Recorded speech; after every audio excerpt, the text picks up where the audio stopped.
Olá, pessoal, tudo bem? Então, vamos começar agora uma aula sobre função afim, tá bom?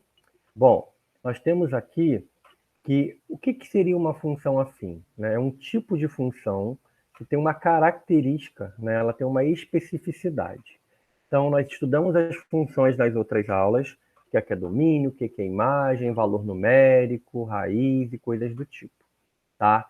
Então, vamos agora ver um exemplo para entender o que funciona, como é a função afim. Um vendedor recebe mensalmente um salário composto de duas partes.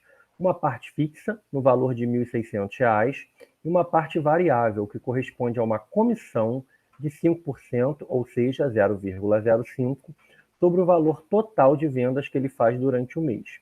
Nessas condições, podemos dizer que o salário mensal é R$ 1.600 mais 0,05, ou seja, 5% do total de vendas do mês. Assim, o salário S desse vendedor é dado em função do total de vendas X que ele faz durante o mês, ou seja, o salário é 1.600 mais 0,05x. O salário depende do total de vendas do mês. Ou podemos reescrever como S de x igual a 0,05x mais 1.600. Também podemos reescrever como y igual a 0,05x mais 1.600. Então, esse exemplo é o exemplo, né, de uma equação ideal de uma função afim. Toda função afim é uma função de R em R, tá? Na verdade, a gente está considerando que uma função de R em R, cuja lei de formação é y igual a x mais b, com a e b reais. Então, esse a e esse b são chamados de coeficientes. O a é chamado de taxa de variação, ou também de coeficiente angular, mais na geometria analítica, e o b é chamado de termo independente ou coeficiente independente, tá? Então, nem toda função afim é de R em R, tá? Mas em geral é, tá? Bom, vamos lá. Então, só para a gente ver alguns exemplos, nós temos essa função y igual a menos x mais 6, onde o número que está multiplicado pelo x é o menos 1, é o a, é a taxa de variação, e o 6 é o número que está sozinho, é o coeficiente independente. Já na segunda função, y igual a 4x, o a é 4 e não tem b, o b é 0. Na função y igual a 2x menos 1 sobre 7, nós podemos ver o quê? Que tanto o 2 quanto o 1 estão divididos pelo 7, ou seja, o a é 2 sétimos e o b é menos 1 sétimo. Já na função y igual a menos 2, o a é 0 e o b é menos 2.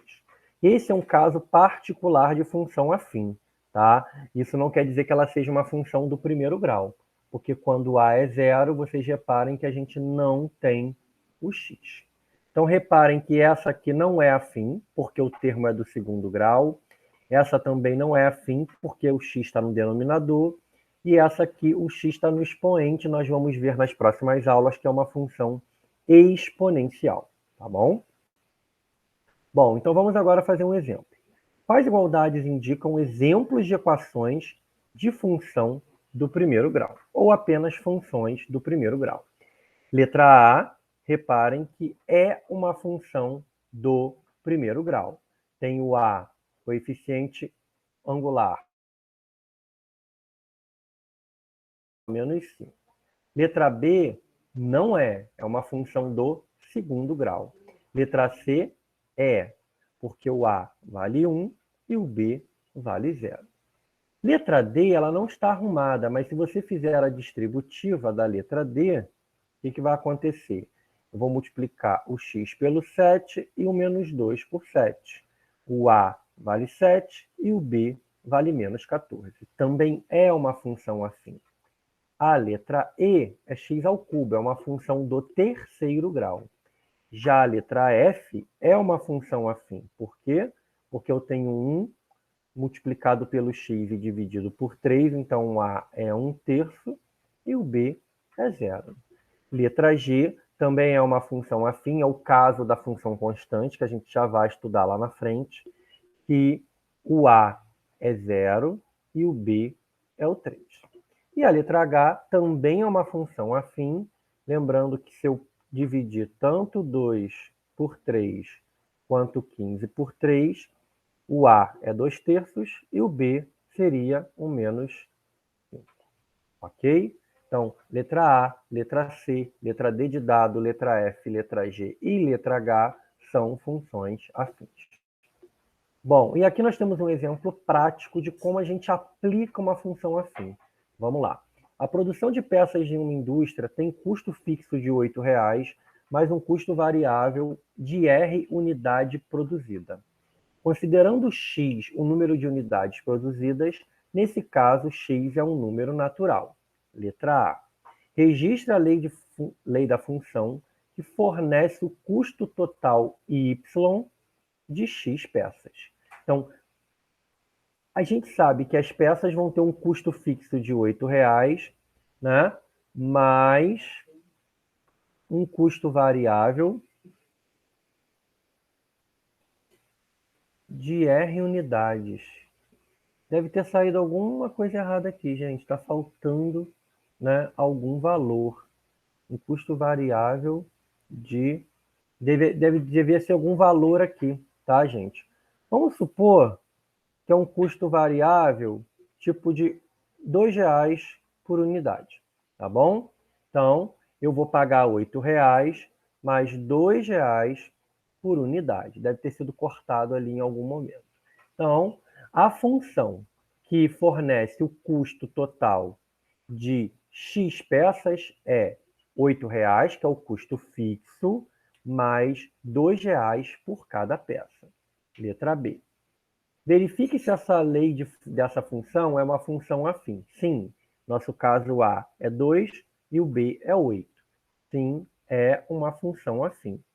C. Calcule o custo de 100 peças. Se eu quero o custo de 100 peças, o x é 100. Ou seja, 8 mais 2 vezes 100, que vai dar R$ 208,00 o custo de 100 peças. Letra D de dado. Determine o preço da venda de 100 peças se a empresa vende cada peça com um lucro de 40%. Então, o que acontece? Agora a gente tem que pegar, né? Cada peça tem um lucro de 40. Então, primeiro, a gente vendeu 100 peças, R$ 208,00, beleza? Então, cada peça teve um lucro de 40%. Se a gente for pensar no preço de cada peça, né? A gente vai pensar no quê? A gente tem 208, seria pegar 40% de 208, que foi o quanto a gente teve do custo, não é isso? Então, essa função fornece o custo. O custo da produção de 100 peças foi R$ 208,00. Né? Então, eu vou ter um lucro de 40%. Então, eu vou calcular 40% desse 208, que na verdade eu posso multiplicar por 4 e dividir por 10, ou multiplicar por 2 e dividir por 5, que vai dar 416 sobre 5. Acho que é melhor multiplicar por 4, gente, fica mais fácil. Então vai dar 800, 4 vezes 8, 32. 832 sobre 10, que vai dar R$ 83,20. Eu tive esse lucro, né? Então, no total, eu tive o custo mais o lucro, eu tive R$ 291,20. Isso é somando lucro mais custo. Então, para eu ter esse lucro, quanto vai custar cada peça? Eu vou ter que dividir esse valor por 100. Dividindo por 100, cada peça vai custar R$ 2,91 aproximadamente. Ok? Seria essa a ideia. E a letra E? determine o número máximo de peças que podem ser fabricadas com R$ 95,20. Então, aqui a ideia é você pegar a fórmula,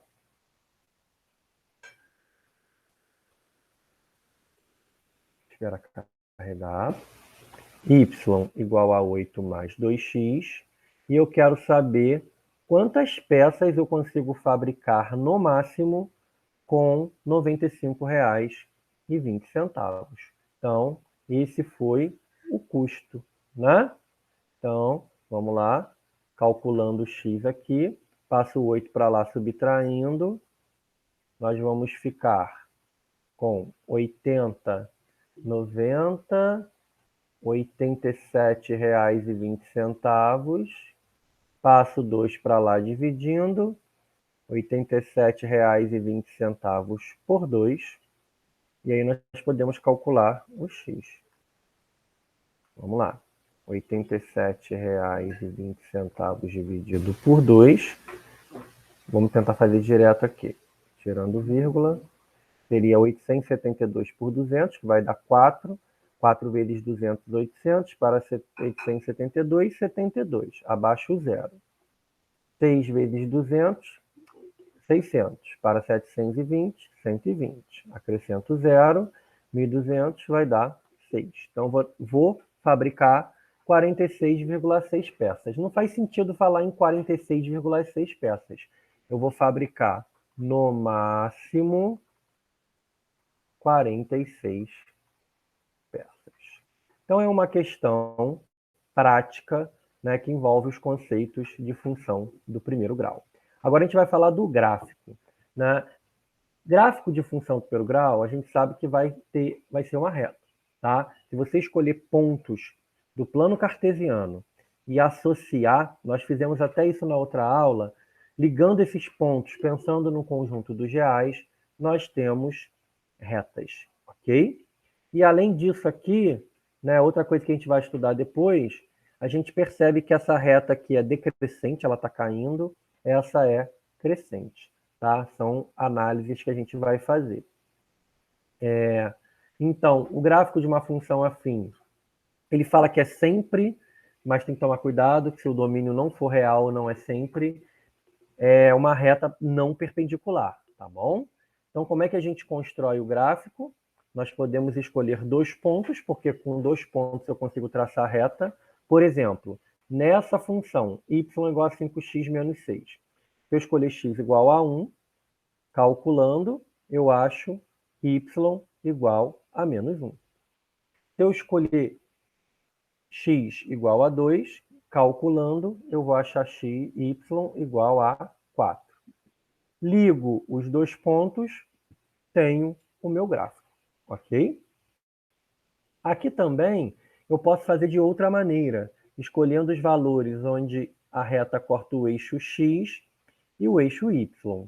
Para cortar o eixo x, o y tem que ser zero, ou seja, eu sei que para o y ser zero, vai dar 1 inteiro e 1 quinto. Se o x é zero, vai ser menos 6. Tá? São detalhes que a gente vai falar depois. Bom, e aí nós temos os casos particulares. O que é uma função linear? É aquela função do primeiro grau, função afim, desculpa, que o b é zero. Traduzindo, é quando ela passa pela origem. Tipo o ponteiro do relógio, é como se ela estivesse fixa lá no meio. Tá? Então, o b é zero, a função é linear. Já essa função y igual a 2x mais 5, ela não é linear. A função y igual a 3x é linear. Tá? Então, só para a gente analisar aqui. Essa função, ela é linear, porque o b é zero. Essa não é linear, porque o b não é zero. Essa é linear, porque o b é zero. Essa nem é do primeiro grau. Essa é linear, porque o b é zero. Essa nem é do primeiro grau. Essa é linear, porque o b é zero. Essa aqui, o x está dentro da raiz, não é do primeiro grau. E essa é linear, porque o b é zero. Tá? Então, a gente tem que perceber Por exemplo, nessa aqui, o A é menos 4.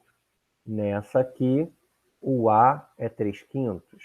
Nessa aqui, o A é menos 1.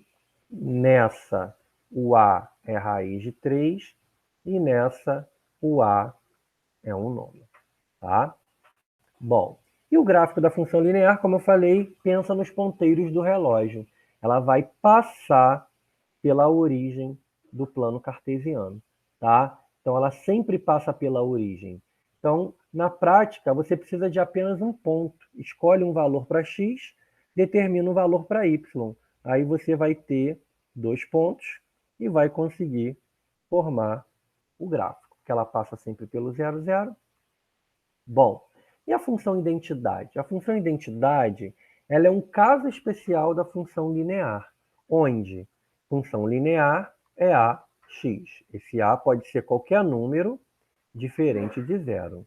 Quando a é exatamente 1, nós falamos que y é igual a x. Ela é a função identidade. É aquela que forma, ela é a chamada bissetriz dos quadrantes ímpares. Ela corta exatamente o primeiro e o terceiro quadrante, ok? Bom, então a gente vai falar aqui agora, ó, identifica as funções definidas em R e com valores em R, cujos gráficos são retas que passam pela origem. Para ela passar pela origem, ela tem que ser linear, né? Então, por exemplo, 3x é linear. Essa aqui não é linear porque tem o b igual a 5. Y igual a 8x é linear, não passa pela origem. Essa tem o 3 igual a b. Essa aqui é constante, também não passa pela origem.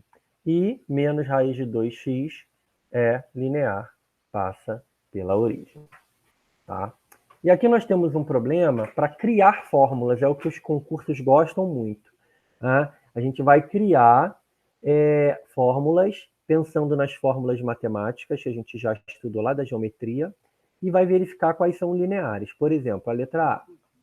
Comprimento da circunferência y em função da medida do raio. Comprimento da circunferência, 2πr.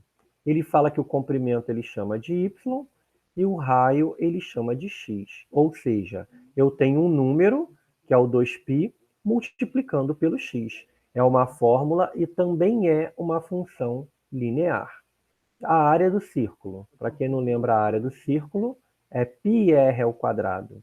A área eu chamo de y, o raio eu chamo de x. Gente, função do segundo grau, nem é do primeiro, né? Bom, letra C. Perímetro de um triângulo equilátero em função da medida do lado. Perímetro de um triângulo equilátero, perímetro é a soma dos lados, é x mais x mais x.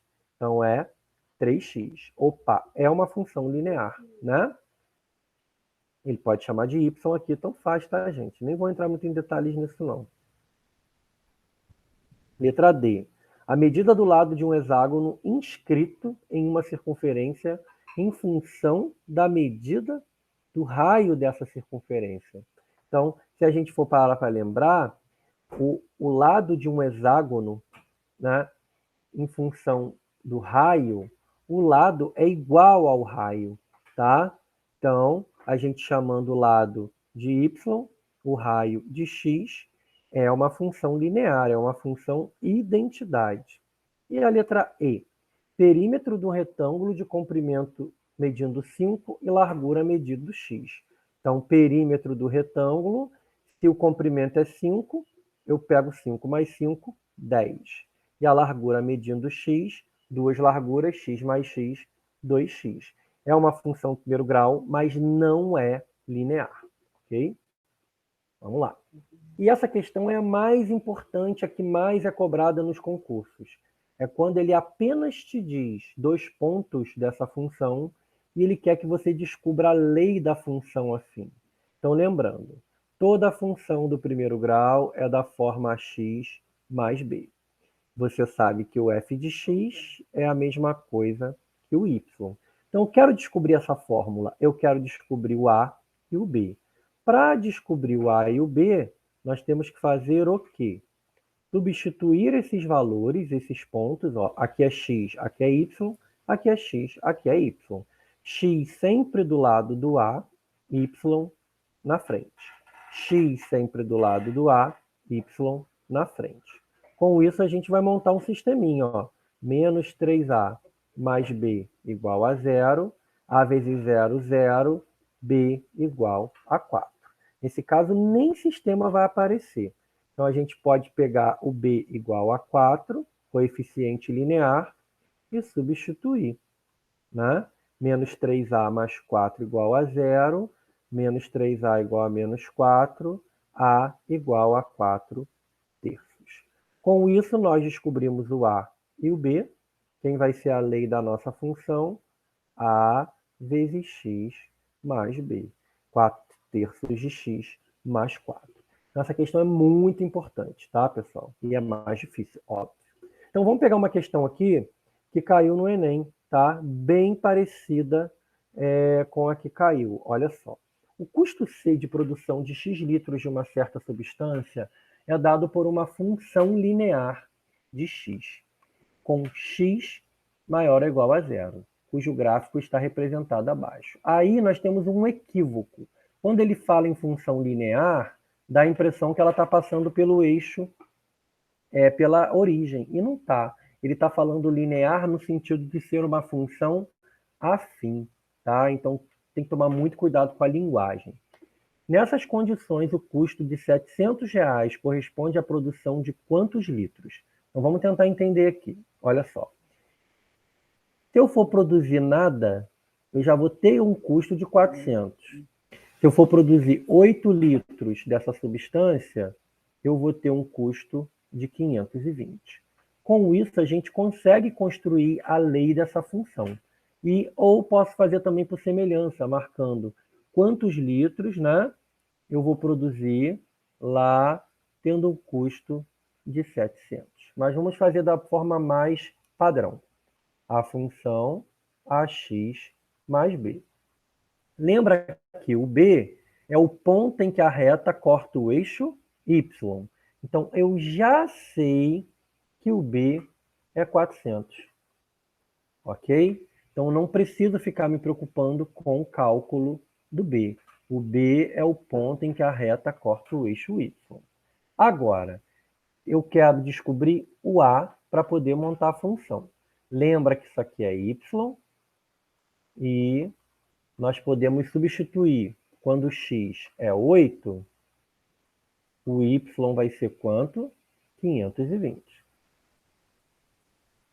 E para descobrir o A, é só fazer a continha. 520 menos 400, 120, e dividir por 8. Então, o nosso A é quanto? 120 por 8 é 60 por 4, 30 por 2, 15. Então, a nossa função custo é 15x mais 400. E o que ele quer descobrir? Se o custo foi de 700, quantos litros eu consigo produzir? Passo 400 para lá, vai dar 300, ou seja, eu vou produzir 300 sobre 15 litros. 300 sobre 15 vai dar 20 litros dessa substância. Então, uma questão que você tem que ter uma manipulação algébrica muito grande.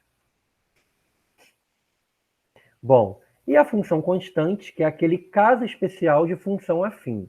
Tem que tomar muito cuidado. Nem toda função afim é do primeiro grau. A função constante é uma função de grau zero.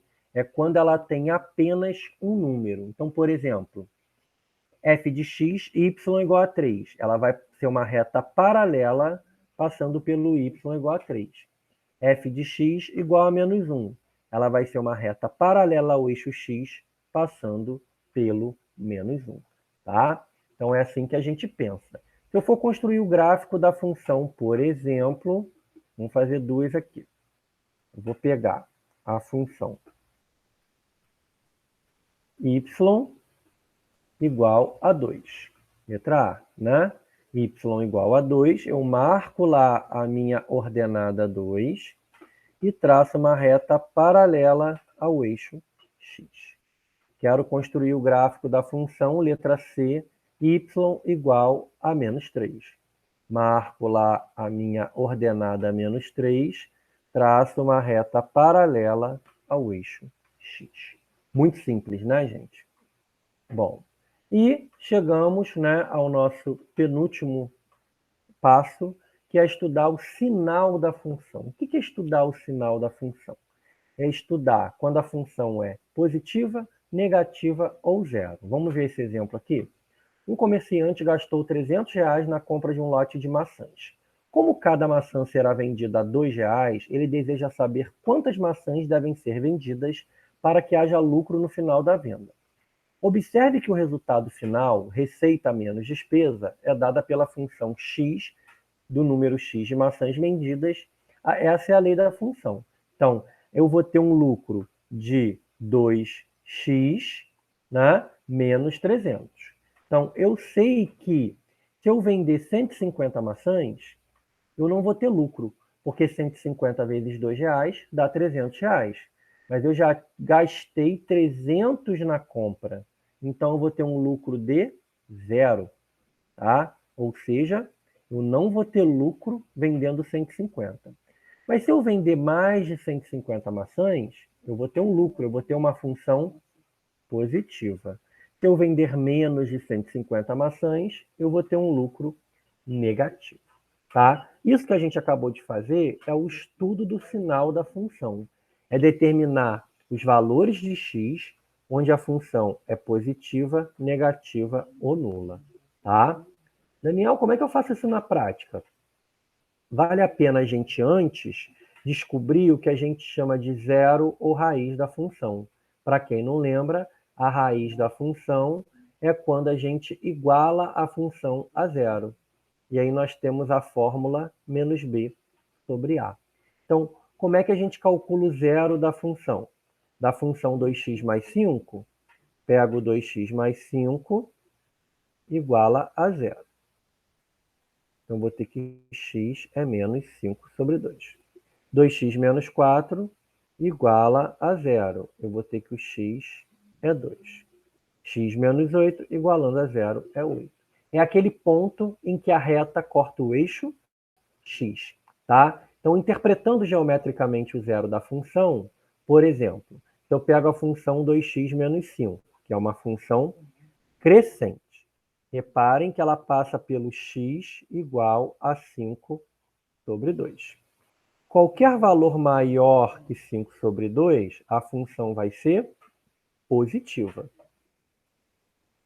Qualquer valor menor que 5 sobre 2, a função vai ser negativa. No ponto exatamente igual a 5 sobre 2 é o zero da função.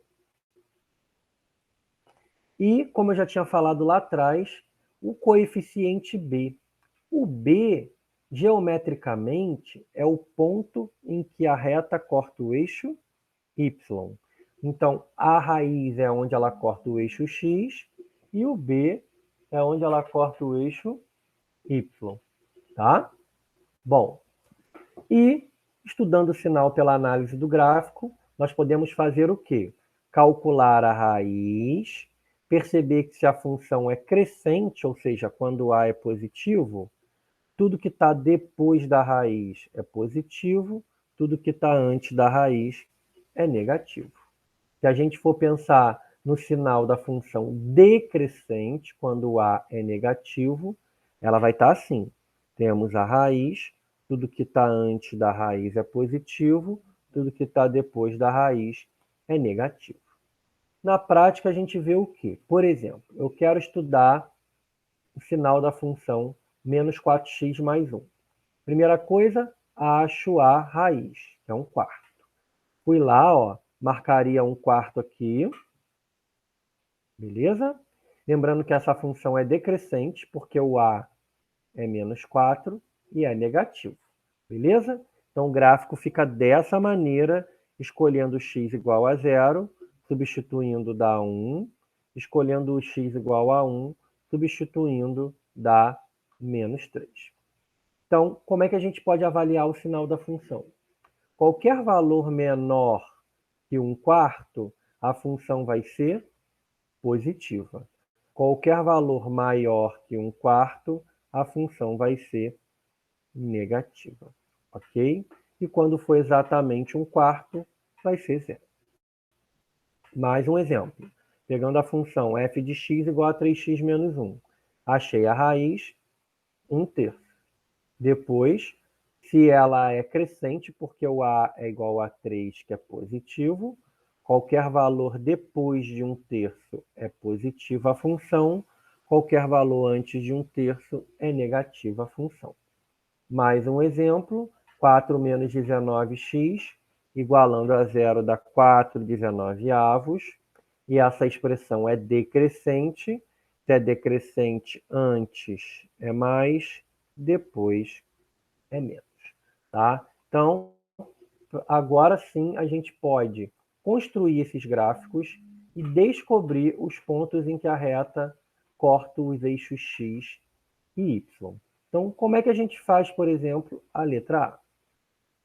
A gente, primeiro, para descobrir onde a reta corta o eixo x, então, para ela cortar x, a gente tem que ter y igual a 0.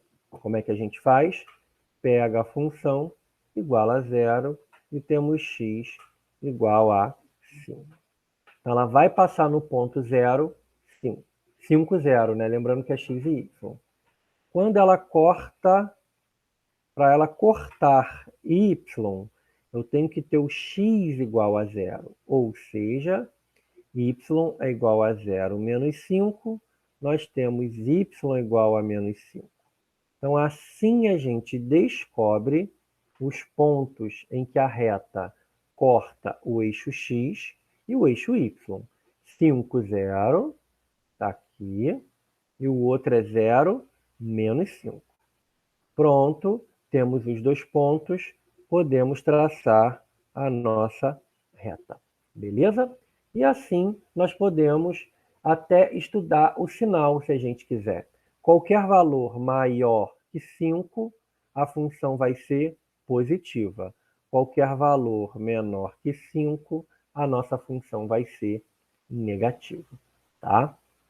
Bom, aqui, como fala para estudar a variação de sinal, que a gente acabou de estudar, não vou prolongar, porque senão o vídeo vai ficar muito longo, já está muito longo. Tá? Então é importante que a galera assista e tente fazer e faça comentários no vídeo, tá, gente? Isso é importante. Bom, essa questão aqui é interessante. Qual é o zero da função afim, cujo gráfico que é uma reta que passa pelos pontos 2, 5 e menos 1, 6? Para descobrir o zero dessa função, nós precisamos primeiro descobrir a lei da função, né, ax mais b, fazendo o sistema que eu não vou arrumar agora, eu só vou arrumar para vocês terem noção. Quem quiser terminar, faz e me manda, tá? Então, quando x é 2, y é 5, quando x é menos 1, y é 6, vocês vão descobrir a fórmula e depois, para achar o zero da função, vai pegar essa fórmula e igualar a zero. Depois, quem quiser a resposta, passa o comentário aí, que é importante para vocês tentarem, tá?